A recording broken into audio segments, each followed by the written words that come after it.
Good morning from Washington, D.C. I'm Paul Kincaid, Director of Congressional Outreach for FMC, the Association of Former Members of Congress. I'd like to welcome you here to a special virtual roundtable. For those of you who have missed previous episodes, I'd invite you to visit our archives at usafmc.org/sounds to check out our other programs and to subscribe to Virtual Roundtable as a podcast, either on Spotify or Apple. This is an interactive discussion today, so if you have a question at any time, please click the Q&A button at the bottom of your Zoom screen, fill out your name and your question, and if we choose you, our moderator will call on you to ask your question over audio only to our panel. Again, anytime during the call, simply click the Q&A button at the bottom of your screen. Our moderator for today's discussion is a member of the board here at FMC and helps guide our organization. Prior to that, Bart Gordon served as a member of the U.S. House from Tennessee, serving the 6th District from 1985 until 2011. He served on the prestigious Committee on Energy and Commerce for his entire tenure and was also chairman of the Committee on Science, Space, and Technology. Today, he's head of the Transatlantic Business Council. Congressman Gordon, the floor is yours. Thank you, Paul, and good morning to everyone, and welcome to this, what I think is going to be a very interesting discussion of the former members of Congress Congressional European Study Group. And the word for this morning is distinguished, because we have a very distinguished panel and we have a very distinguished group of participants. And because they're so distinguished, I'm not going to take most of the program to introduce them. So I want to get right into things. So also the ambassadors' resumes have been circulated to the participants, and the participants list has been circulated to the ambassadors and Senator Boozman. So let me just say that for the participants, we have several DCMs, we have several Senate and House Chief of Staffs, legislative directors, we have several corporate vice presidents for the Business Council Advisory Group. In terms of the panelists, I'll start with Senator John Boozman, my former colleague from the House. You know, all these senators are on lots of committees, so I'm not going to go through all those committees. But for purposes of this morning, John is the co-chair of the FMC Congressional Study Group on Europe, and we thank him for his help there. My neighbor, Ambassador Phillipe Etienne from France. In addition to his credentials as a diplomat, I'm interested to see that he has a teaching certificate.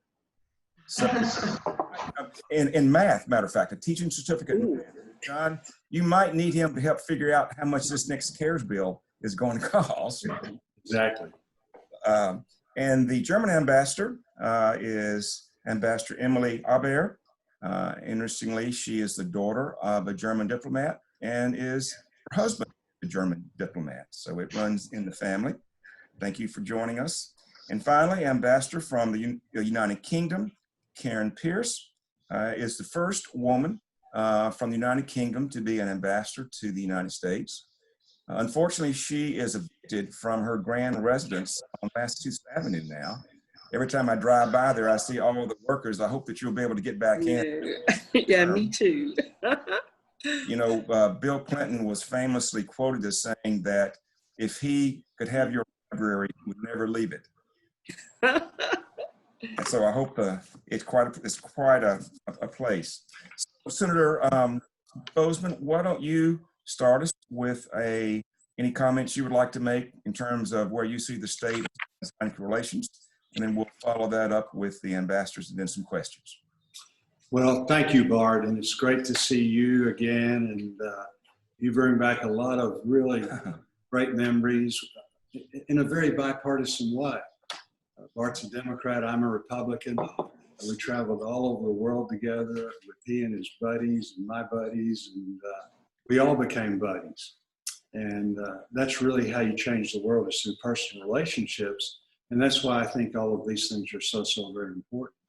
I look at our ambassador from France. I'm very active in the French caucus, and that has grown to be one of the biggest, I guess, the biggest caucus of its type. You know, very popular amongst members. Again, in an effort to try and, through dialogue, to understand each better. Our friends from Germany, same difference. Your all's group that does the exchange group. There's not a more popular program.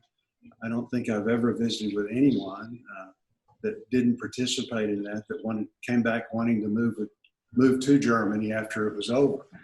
So you can be very proud of that. And then certainly our British friends, I'm a co-chair of the British Exchange, where British members of Parliament come over to the United States. It's the oldest group of its kind. But these are all things that I think are so very important to our country and very successful. I think the relationship now, we're all family. We've got our problems at the upper level. I think the American people have tremendous respect for all of your countries. I think that is at a very high level. We've had difficulties through the years and this and that. I can remember back to right after the Iraq War, there was significant controversy there.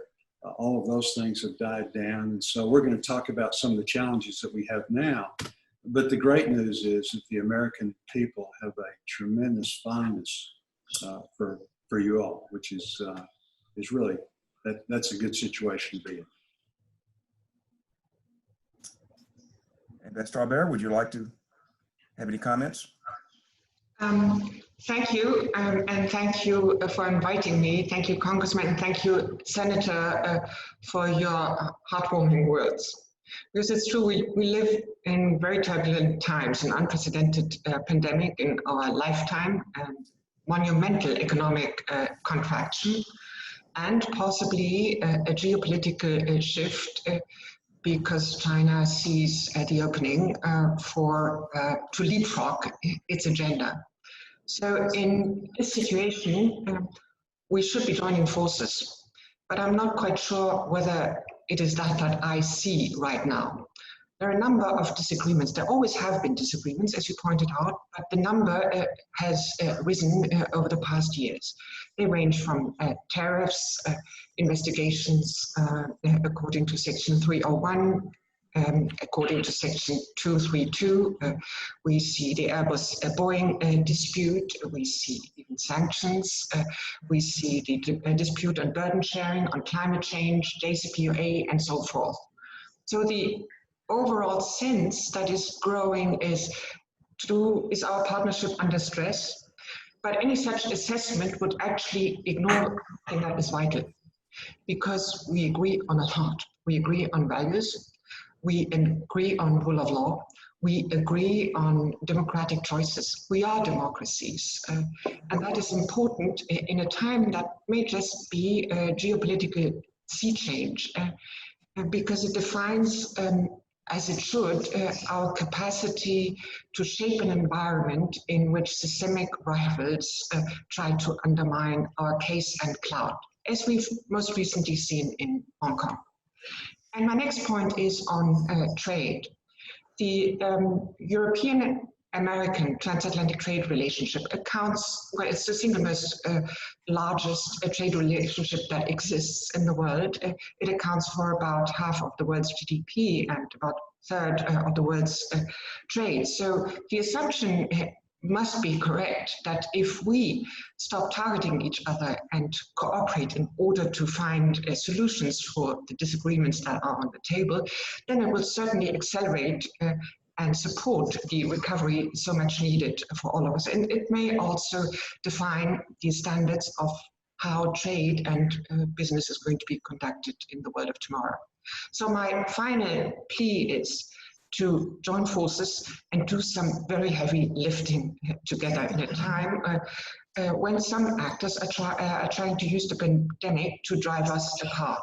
And cooperation will mean across the board, in foreign policy issues, security issues, trade issues, on multilateral and global issues. These are not separated universes, separated in distinct compartments where you actually can pursue transactional goals, which you can do in bilateral situations, but no one is ever only in bilateral situations. And as someone who has served in Moscow a couple of times, I do know this. The degree in which we are able to cooperate and the degree in which we are able to manage and handle differences will define the assessment of others. Whether we are able to shape the shape the geopolitical environment and stand our ground where they wish to change the balance in our disfavor. Ambassador Etienne. Well, thank you very much for having me, Bart. It's a real pleasure to interact with the FMC, and I'm so happy to see you, Senator. We missed because of this pandemics an opportunity to meet in our council, and I'm so grateful to you for your activity with the French caucus, and you mentioned that.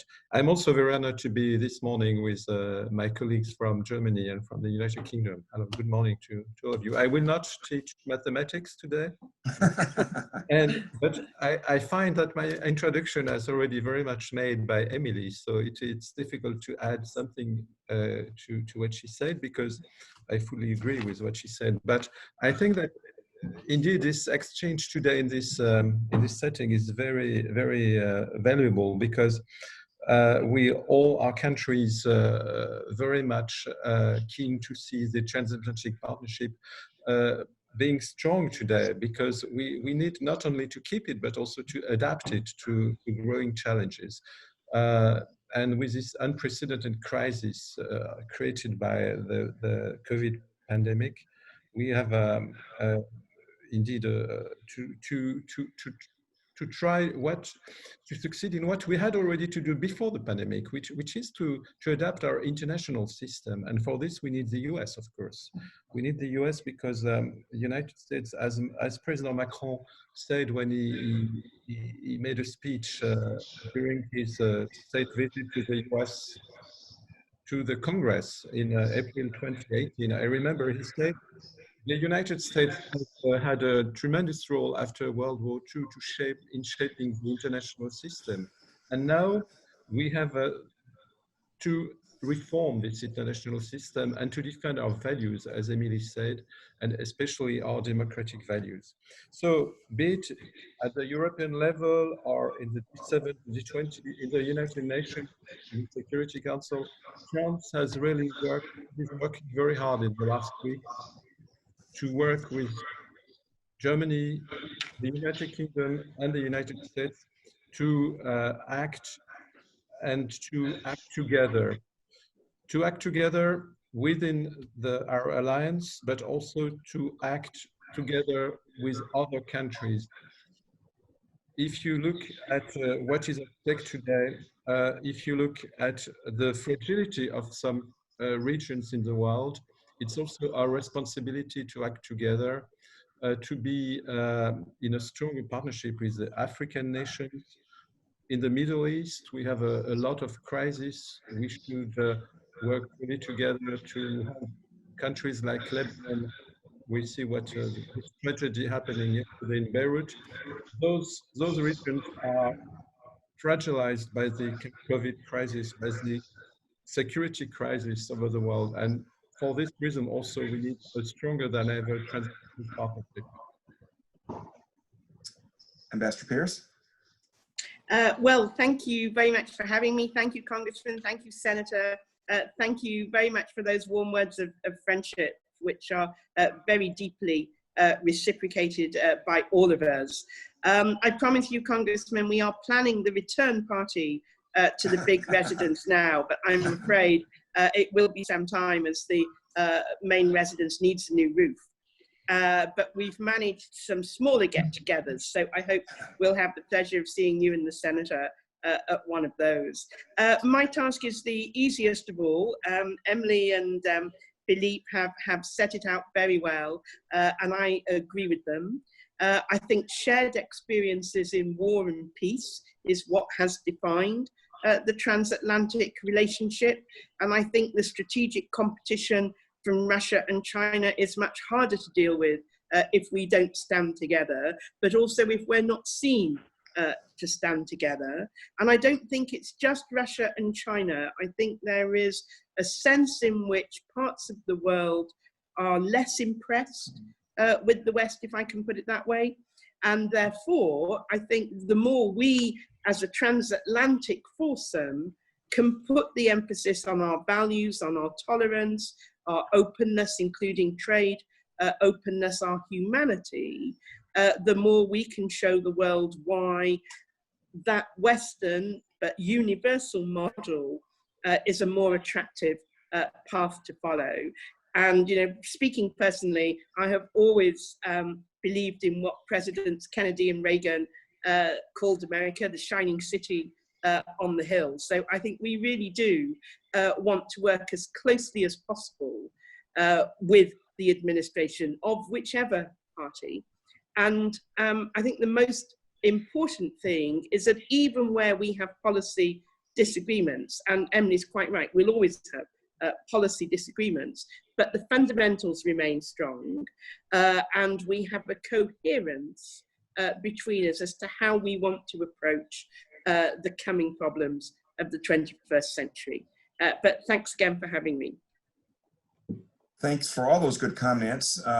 As Senator Boozman mentioned earlier, FOC has had over a 30-year exchange program with the German government, which has been very, I think, very good for on both sides. And Senator Haber, you mentioned your time in Russia. So let me start off with a question to you. What is your reaction to the U.S. troop withdrawal? How will this impact transatlantic short and long-term security goals? And will this embolden Russia to act aggressively? But listen, the troop presence in Germany, as in the rest of Europe, has never been static. It has constantly changed as the environment changed, or conditions changed, or strategic consideration changed. So withdrawals and change of postures are something that is completely legitimate and fall in the purview of the government who takes the decision. When the details of the troop withdrawals were explained, I did see the point of synergies and more efficiency. However, there's a different narrative out there as well, and that's where politics come in. There's a narrative that you can actually make a distinction between good allies and bad allies, and delinquent allies and allies that are, well, bad allies.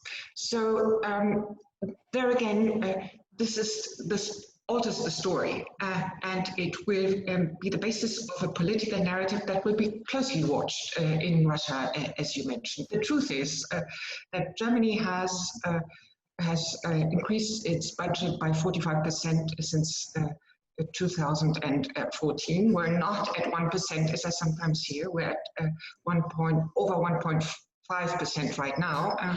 We are the second largest troop contributor in Afghanistan. We have, as the UK does, we're part of the forward extended presence in the Baltic states. So I would make the case that we've been a close and steadfast ally, and American presence in Europe has not only secured transatlantic security.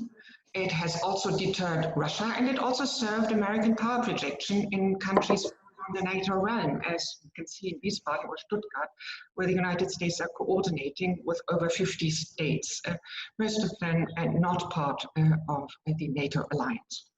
So my basic argument is what will be closely watched in Russia, and actually it is, and I do see that in reports, is Germany, which after all is a major partner both in the European Union and in NATO, is Germany specifically and selectively in the crosshairs?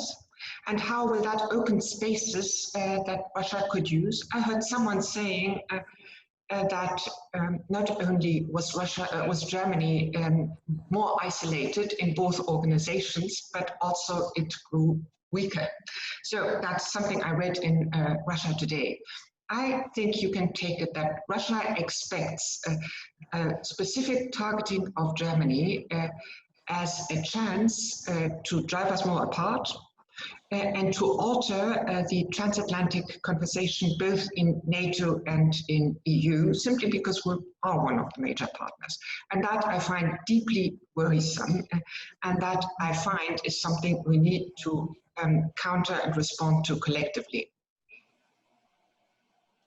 Well, Senator, I think it's fair to say that the announcement of the pullout of troops on a bipartisan basis was not warmly received in the Senate. Do you see any action being taken there? Yes and no. I think that Senator Inhofe responded with a number of different things that he wanted to see done. I'm not surprised that the president is talking about withdrawing, talking about rearranging, in the sense that, you know, he's war weary, our country's war weary, your countries are war weary. I think that's very fair to say. You know, as you talk to your, you know, governments talk, but citizens talk also. And again, I think it would be fair to say that all of our countries are war weary after many, many years now with Iraq, Afghanistan, all the events that have occurred.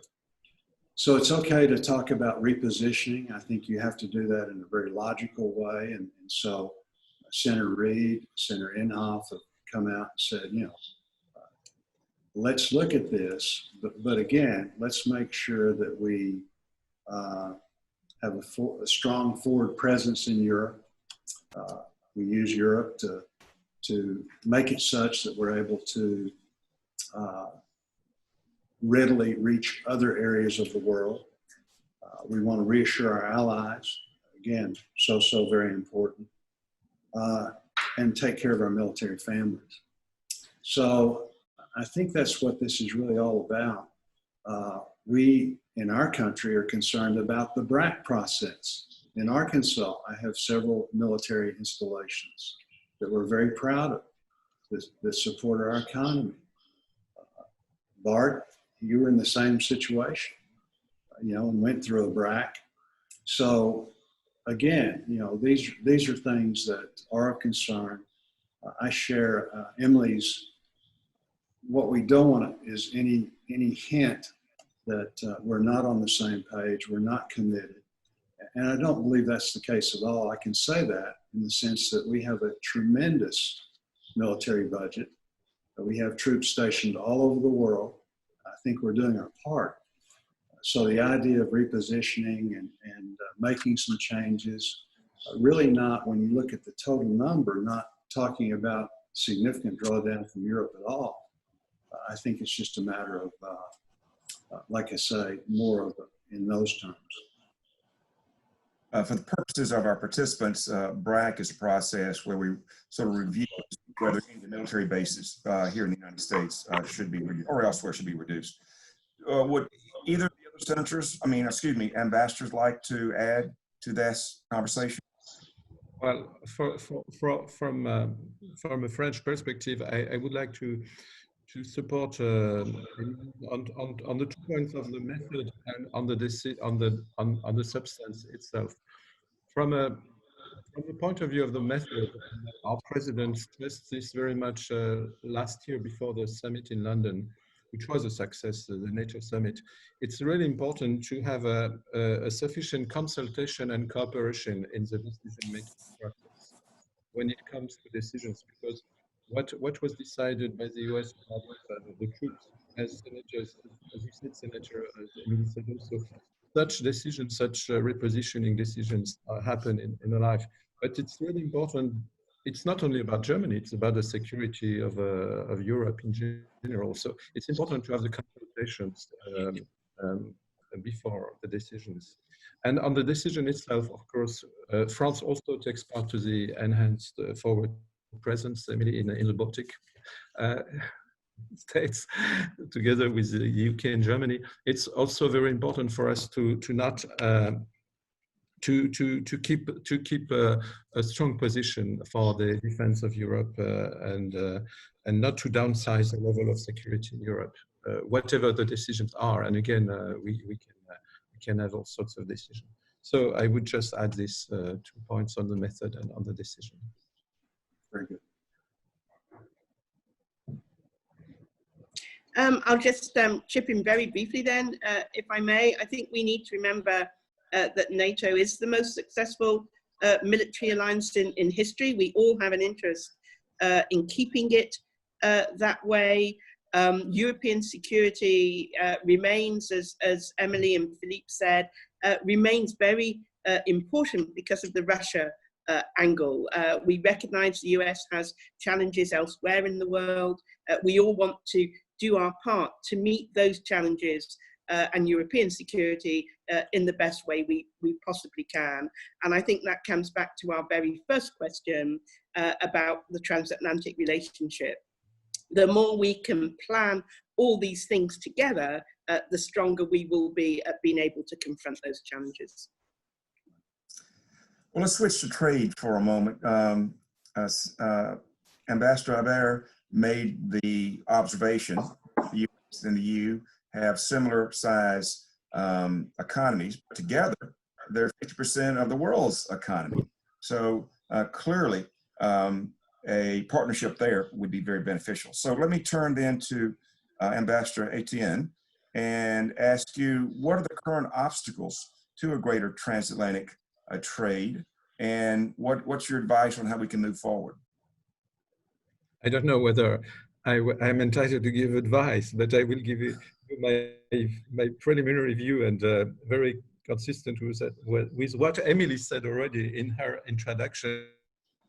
We have the US and Europe, we have a common responsibility for the world economy. The world economy is a very difficult situation today, but what remains true is that our economies across the Atlantic are highly integrated and dependent. And we are both in the US and in Europe in a very difficult situation right now. We try to have how most efficiently we can recover, our economies can recover. So this joint responsibility we have for the global economy in general, but particularly as G7 members and G20 members, is more important than ever. And I would give maybe three ideas. The first thing should be to settle our. We have differences of view, but we should, right now, in this difficult moment, we should make really all possible efforts to solve our dispute. I will give the example of the Airbus Boeing. It started more than 15 years ago. What is the purpose of this? We should negotiate. Both the US and European nations, Airbus nations, have taken measures to comply with the WTO rulings, and we should see that our air industries, both airlines but also aircraft manufacturers, are in a very bad situation right now. Why couldn't we settle this dispute? We have also China emerging as a real competitor for both Airbus and Boeing.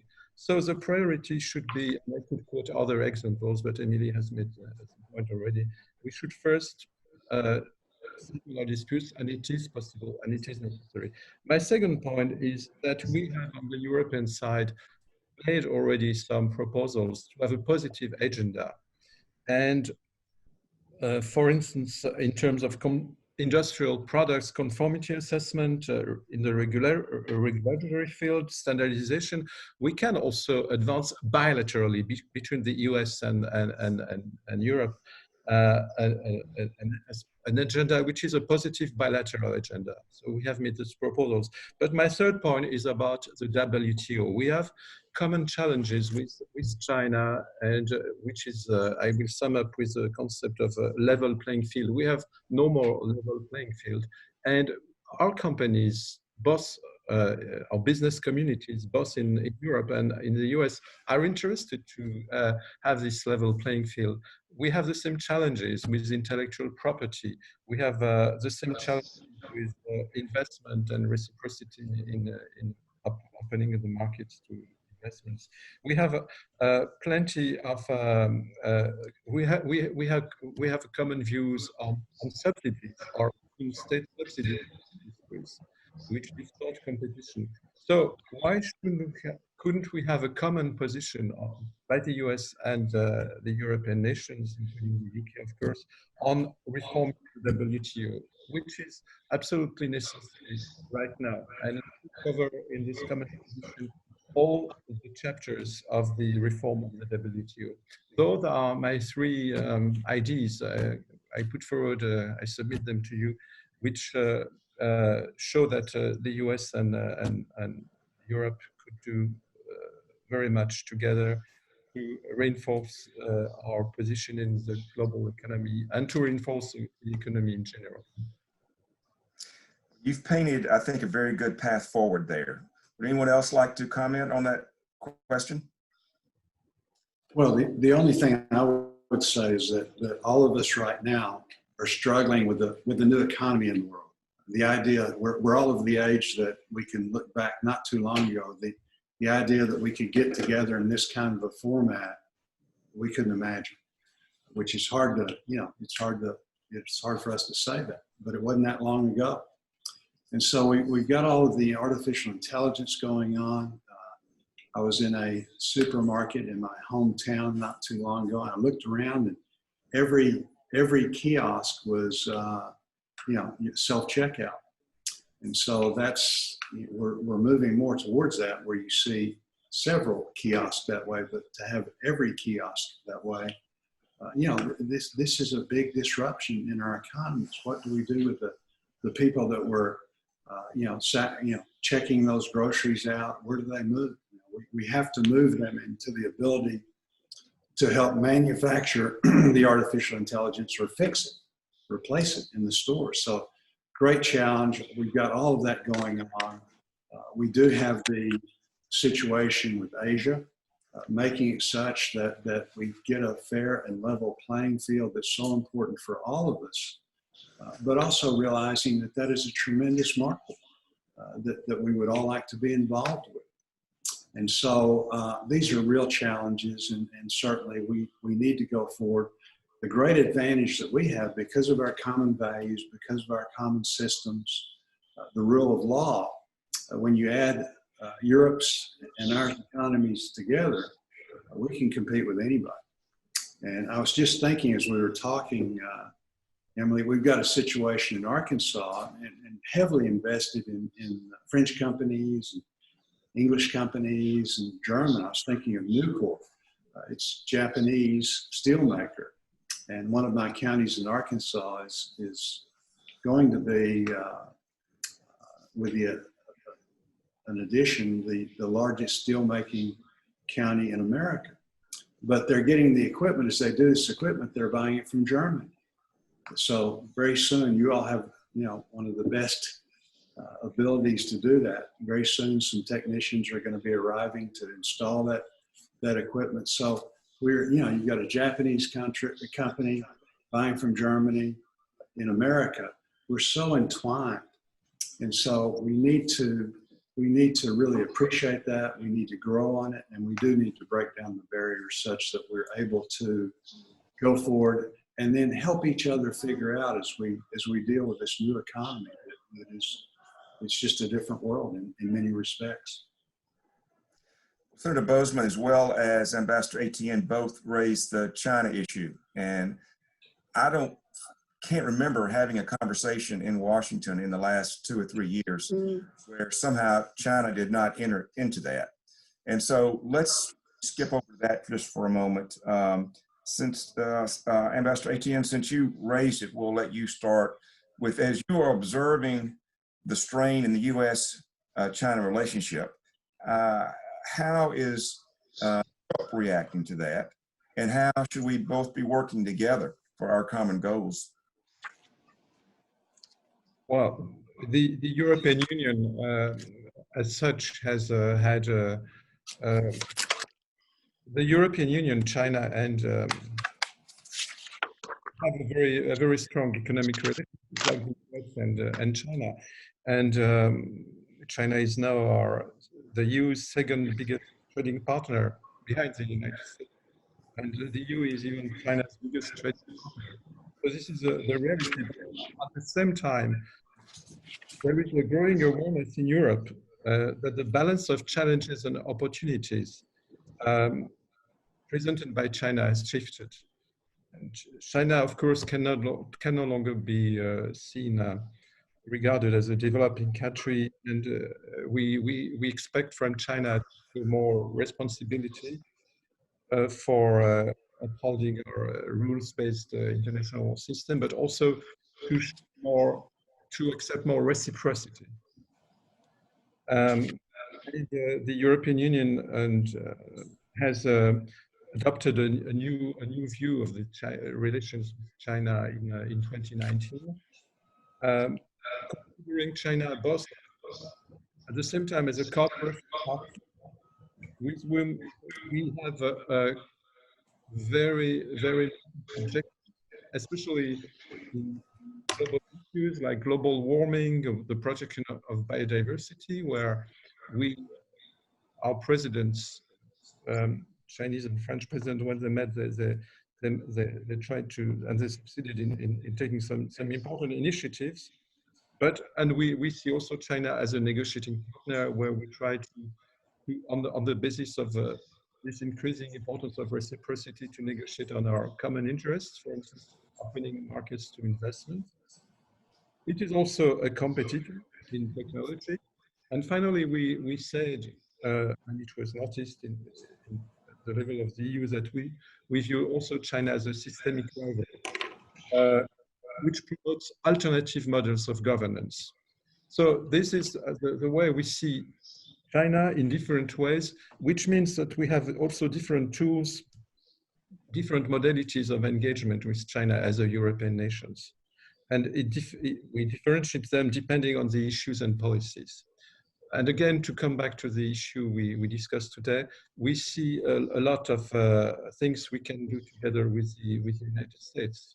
I mentioned in the field of trade and global economy, but in all the directions I mentioned, we have a lot of commonalities, and we have a lot of things we should discuss, and we discuss already, of course, with our American partner.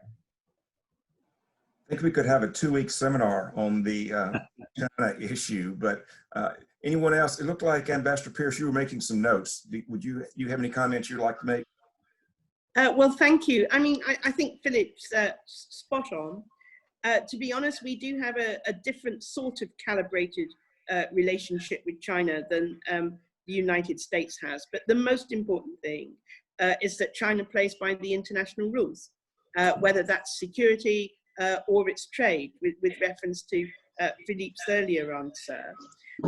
But I think it's also important that we are careful between us, transatlantic relationship, to set out a positive vision of the direction we want things like the WTO and international organizations to go in. We know we don't want China to dominate. There is a bit of a risk of that our inaction allows China to dominate in these institutions, and certainly to push her bilateral programs like Belt and Road. But I think as part of looking at the challenges that we face in the next 10 to 20 years, we ought to think about what approach we have collectively that's a positive one, that makes it easier rather than harder for developing countries to follow an open, liberal, transparent agenda rather than the model put out by China. And I do think that's important. And I think we could all benefit from more discussion around that theme. You raised a good point. So Ambassador Haber, what are your suggestions for how we make China, as they say, play by the rules? You're still talking to me or to Emily? Sorry, Emily. To Ambassador Haber, how do we work together to have China play by the rules? Is it Emily or Karen? Emily, I couldn't. Emily, you. Okay. You go ahead. Okay. So what I'd say is this: we agree on a lot, as both my pre-speakers have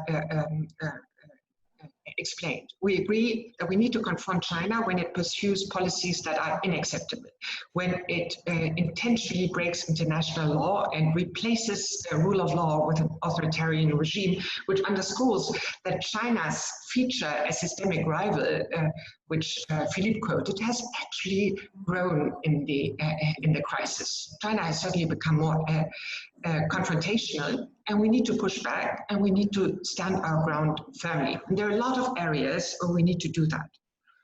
But I guess where I do see differing underlying assumptions is in the context of the ambition of our respective policies. Can we actually coerce China into transformation? Can we coerce change of behavior or policy outcomes? I would contend that China is a superpower, and what we can do is we can shape the environment in which China rises. We will not be able to stop or even reverse the rise of China, but we can determine and shape the terms under which we want to coexist and cooperate with China. And there are many issues here. Again, I won't. I can only quote Phillipe. There are many issues out there, global issues, ranging from climate change to pandemics, to AI standards and so forth, where China is simply too big to ignore, which means that we'll need space for diplomacy and space for politics, even if the respective and individual Chinese politics policies are contrary to ours. But we need the space to find, well, at the end of the day, to present choices to China. So it will be a very complex policy approach. It will have its contradictions. We must be certain to show where we will certainly not budge, but we'll need to retain space where we need China for a solution, because the lack of China, or the absence of China, or a Chinese disengagement would actually not bring solutions nearer. So I'd say we need a three-pronged approach, dealing with China where we need China, pushing back where Chinese politics are unacceptable, and trying to shape an environment where the competition with China can be managed. I think you framed a very good discussion there that hopefully the various groups that are listening will be having and can help put some meat on that. Senator, would you like to add anything to this China engagement? Well, I would agree with everything that's been said.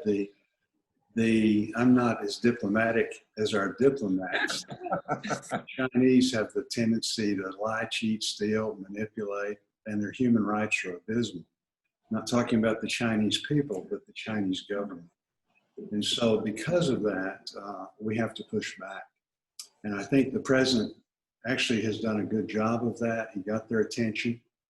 We have a relationship where we're dependent on them, they're dependent on us.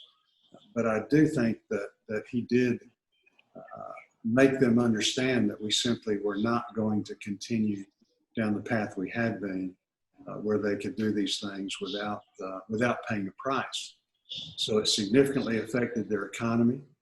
And I think we had some, before COVID, all of us, we're having some really good talks and I think better understanding where China was going, and simply there would be a price to pay if that continued. On the other hand, China is a tremendous market. It represents a great opportunity for all of our countries to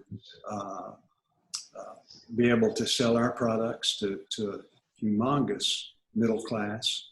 And then too, I think it's our interest as we push back together to make it such that we help by reining them in a little bit, in the sense of trying to bring greater stability to that whole part of the country, so whole part of the world rather. So it's a difficult situation, and it is going to take all of us working together very, very closely. And the one thing that we have is common values, respect for the rule of law, playing by the rules, and we simply need to get others to do that. It's simple, but it's very difficult. Well, that was a little bit of Arkansas, I'll tell it like it is.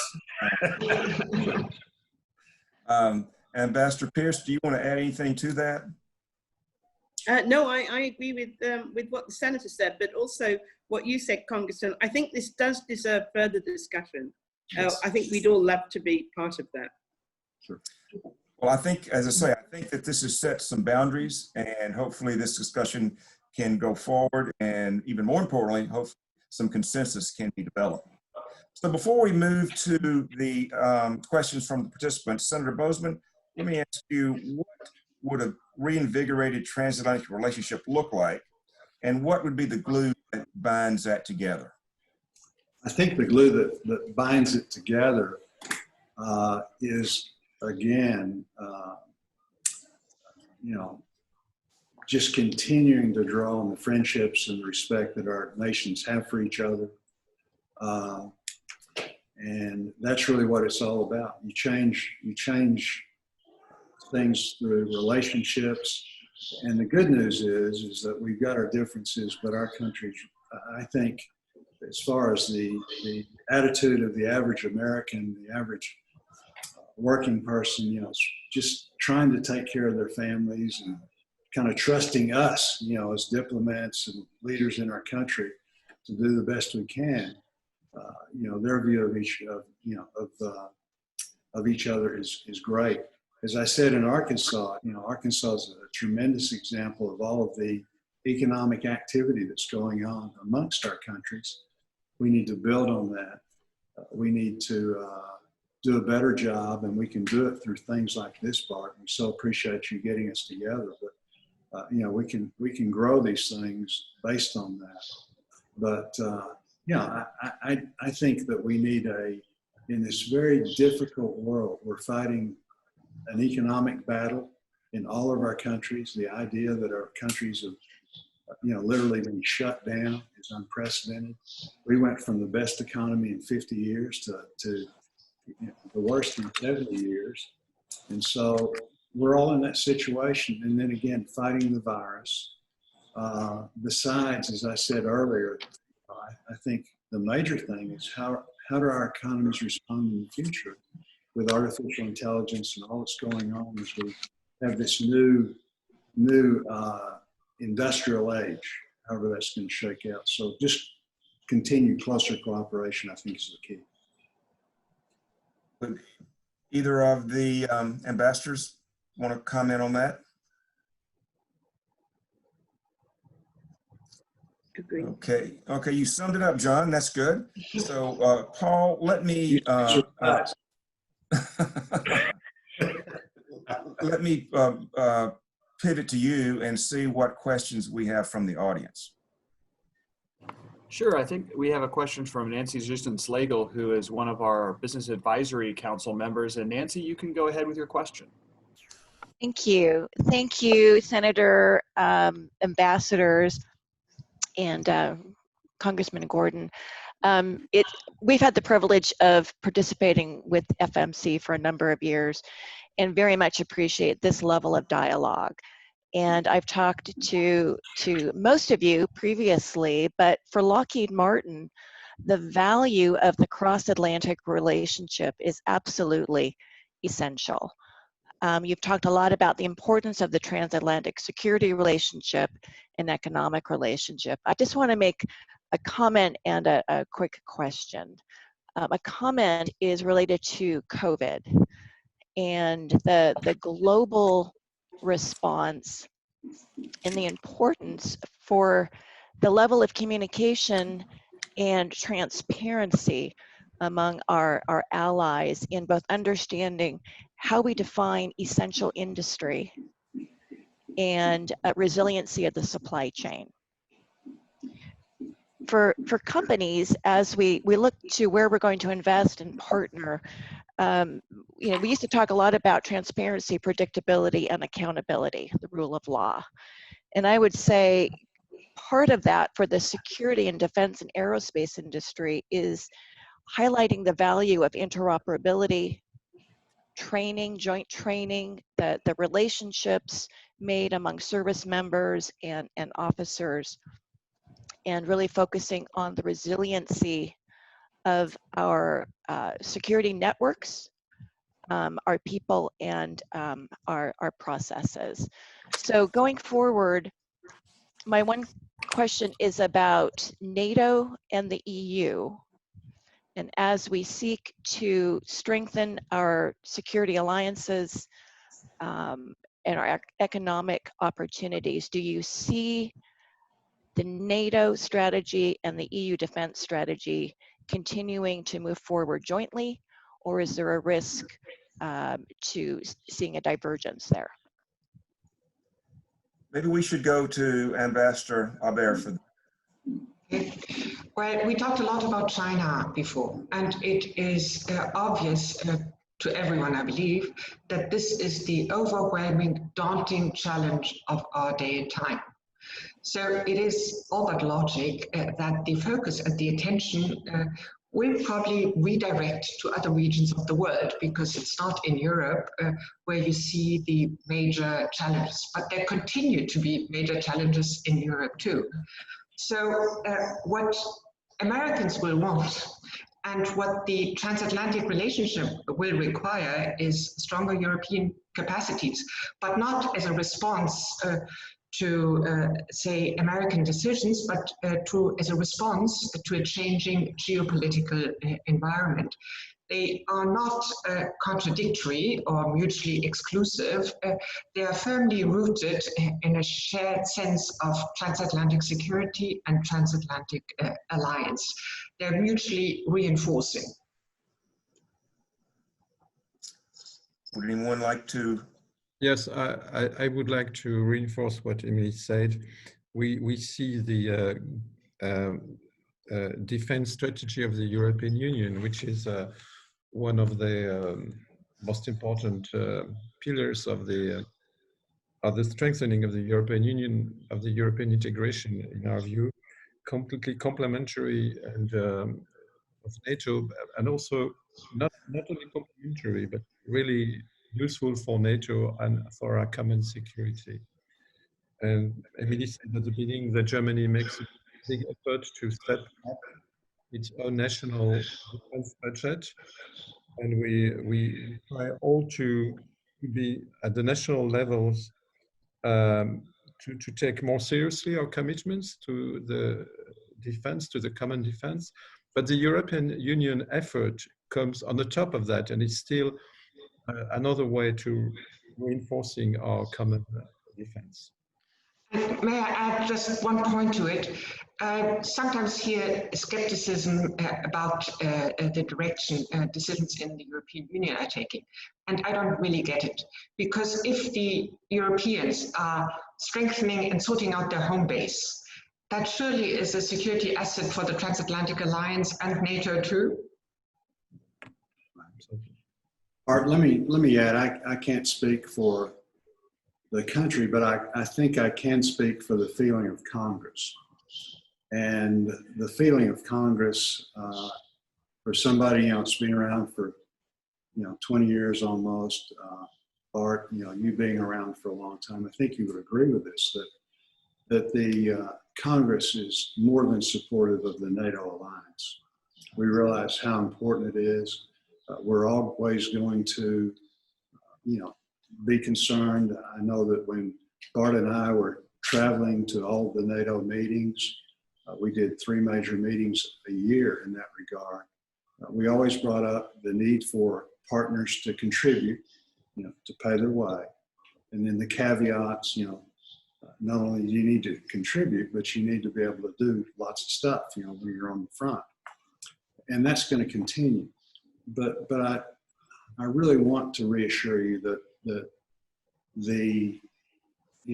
there is a tremendous support, and I think Congress is very proud of the record of NATO. The fact that it's done such a tremendous job through the years, and that's going to be so very important going forward.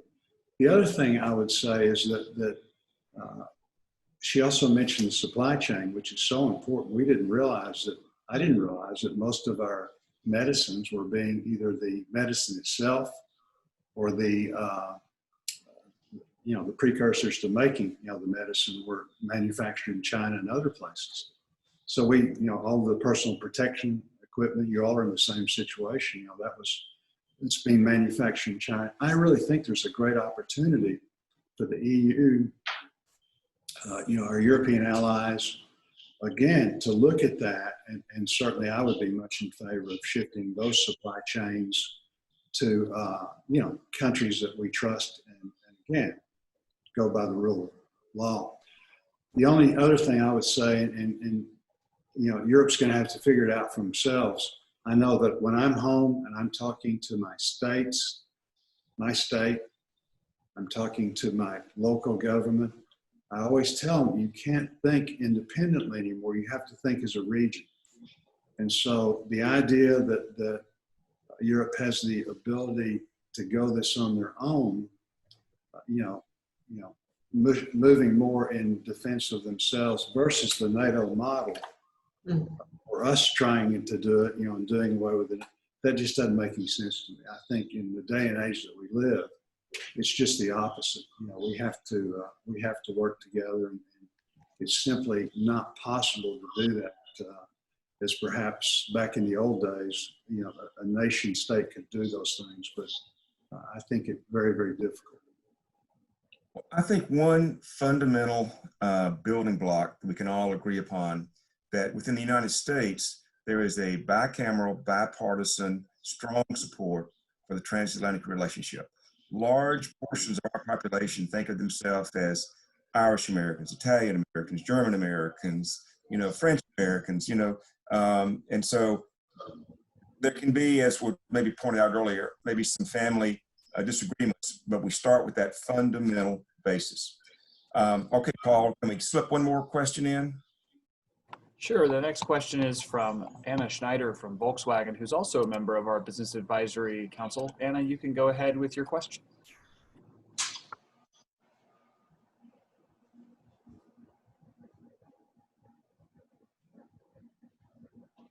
Anna, you'll need to unmute your microphone.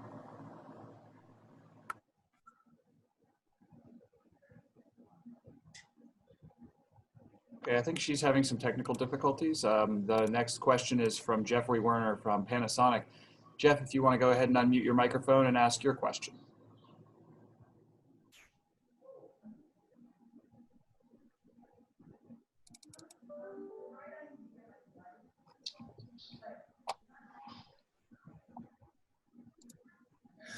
Well, it looks like we're having some problems here. So, and we're also coming to the end of the hour, and I know everyone has responsibility. So, let me just ask if anyone has any of our panelists has any concluding remarks.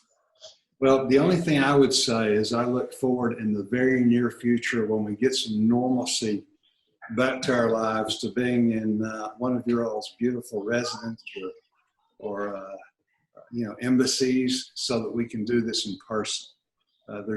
These are great, and I think we get to cover a lot of information. There's just simply no substitute for being together and having coffee, eating lunch, eating supper, and so we're going to work on that. And again, I think that's how you change the world, is through these relationships. So thank you all, and we're very, very proud of our friendships with everybody represented, and the great nations that you represent.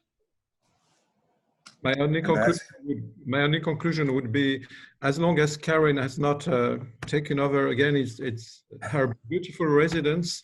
Our residence would be we would be honored, Senator. But thank you.